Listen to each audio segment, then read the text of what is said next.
Hey guys, welcome back to the Trail channel.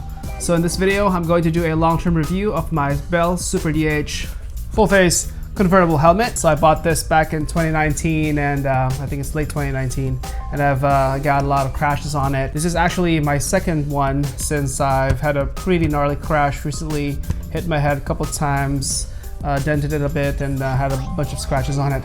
So I got a replacement, same model, same color and everything. I'm gonna do 4 categories on this review. First one is comfort, second one is the function, third one is durability, and the last one is value. So let's get on the video. All right, so first let's talk about how it feels. I have a 55.5 centimeter head circumference, and on the Bell website, I'm in between the small and the medium. I actually bought a small initially and felt it was a little bit too tight in my head, so I got a medium one, and I felt like it was a really nice fit. So initially when I put it on, it was a little loose in the back, but that's how they made this little dial here in the back, so you can kind of adjust the fit a little bit better. So for ventilation, it's got pretty good amount of holes in the helmet. It's got a 1, 2, 3, 4 in the chin bar, and Bell claims it has 19 on the helmet itself. 1, 2, 3, I'm not gonna count it. So it's a fairly breathable downhill helmet. When I put it on North Star, I went to North Star maybe 4 or 5 times last year, and it was in the middle of summer. It was really hot. I didn't really think about, like, you know, taking this off to get a breather in between. It's just kind of like, you know, when I put it on, I just forget it kind of thing. The only gripe that I have for this thing is it has replacement pads in the box, but they're the same size, so you can't really dial in how much padding you can put on the cheekbones. So for me, I'd prefer to have a little bit less padding, maybe a couple of millimeters less. So for a downhill rated helmet, it's pretty light. It's like 850 grams listed in the Bell website. In comparison, the Giro Switchblade, which is also a downhill rated convertible helmet, is 125 grams heavier than this, and I think it has, like, you know, less ventilations. So it doesn't really feel overly light, you know, kind of like when I have a Bell Super 3R, which is probably, like, you know, 300 grams lighter than this.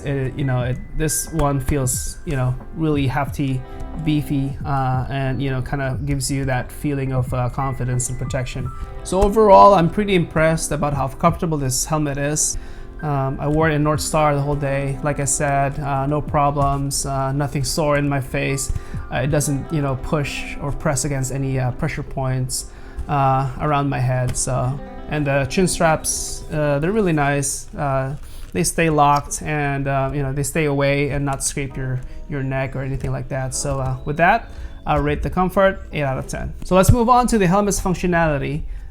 This is actually my second full face convertible helmet. I owned a Bell Super 3R helmet. It's also a full face convertible.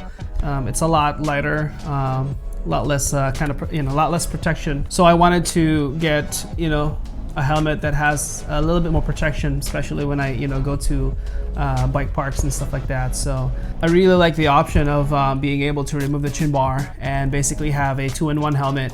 You know, I just put the helmet, the half shell on when I'm going on familiar trails, or, you know, just easy rides.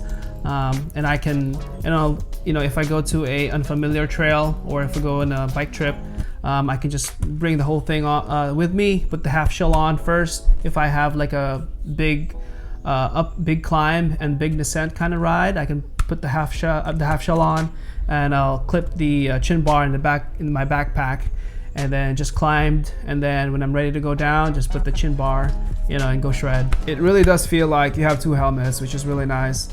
The only downside really that I've seen is sometimes I've had crashes where, you know, I have my half shell on, my chin bar in my backpack, and then I crash, and then, you know, I smashed my face and kind of regretted that, not, you know, I forgot to put the chin bar on, and I got lazy and stuff like that, or whatever. So, you know, it's really gonna feel stupid if you crash in your helmet and then, you know, break your face and you have your chin bar in the backpack. Yeah, so let's move on to safety. This thing has the MIPS system or the MIP system that helps you in certain types of crashes, you know, where there's a lot of rotational forces involved. Like I said, this is a downhill rated helmet, so I'm pretty confident on what kind of protection it can provide you. So I've said earlier that I've recently had a gnarly crash.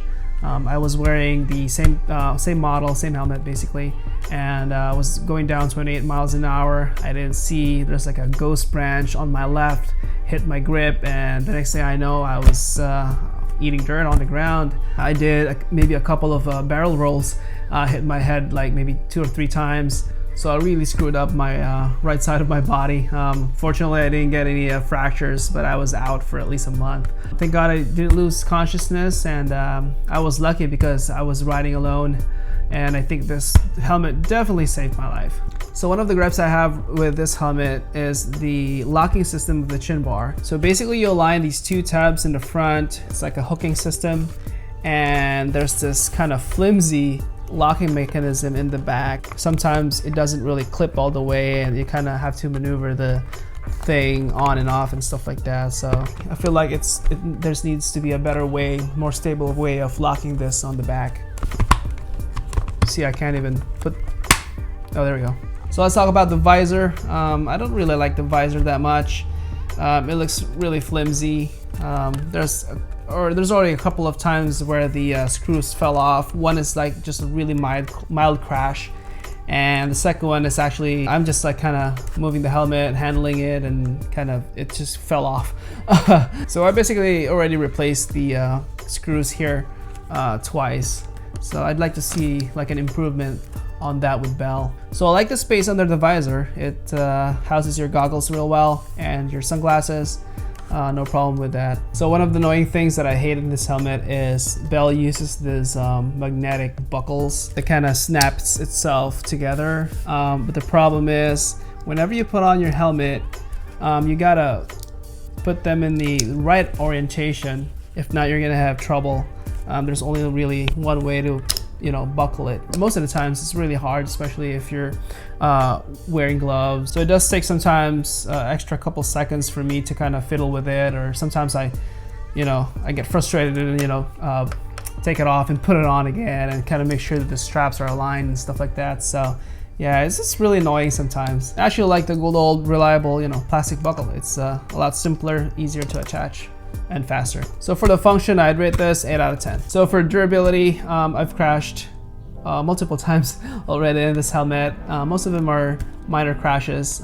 Just got, you know, a little bit of scratches, no dents, no cracks in the helmet. It is, you know, around 850 grams, so it's kind of really hefty, a beefy helmet. A lot thicker than my Super 3R helmet, and it feels like it's really well built. Not a lot of kind of moving, kind of loose parts in here, and the dial in the back feels really solid. Like going back to the visor, you know, that's probably just like the weakest link in this helmet. So like I said, I've used it for about a year, a lot of different places, bike park, you know, long mountain biking trips, shuttle rides, and all that stuff. It's pretty solid. It's been like, you know, bouncing around in my car and stuff like that. Yeah, no complaints. So for durability, I rated 9 out of 10. And that leaves us to the last category, which is the value of the helmet. How much price are you willing to pay to protect your head? So for this helmet, this is MSRP'd as $325 on the Bell website.